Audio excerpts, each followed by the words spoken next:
The Chameleon and the Pig, a folk tale from Madagascar, retold by Luke Bauserman. One day, while rooting under a peach tree, Pig saw Chameleon perched on a branch and said, "Chameleon, you are so slow." "I may be slow, but I can keep going for long distances," answered Chameleon. Pig snorted. "Yeah, but it takes you a long time to get where you're going, if you get there at all." "Well, let's have a race," said Chameleon. "Ha! You think you can beat me? Let's do it."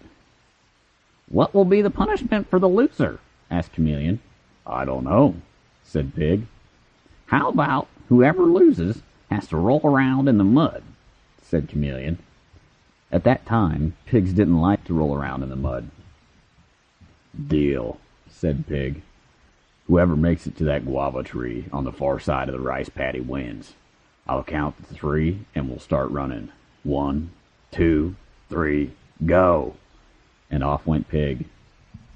What Pig didn't know is that when he had said 2, Chameleon had delicately jumped onto his back.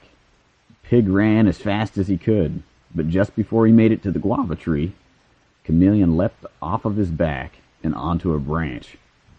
Pig stood huffing and puffing under the tree. He turned around to look for his opponent, but could see him nowhere. Chameleon chuckled quietly to himself, then called down, "What took you so long, Pig? I got here ages ago."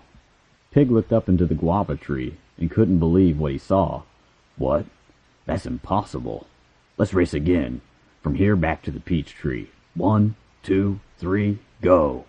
And off he ran as fast as he could go, unaware that Chameleon had again jumped onto his back.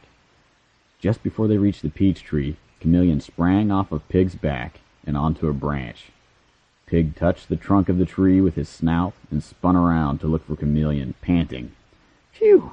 I'm sure I beat the slowpoke that time." Chameleon grinned and leaned down from his perch.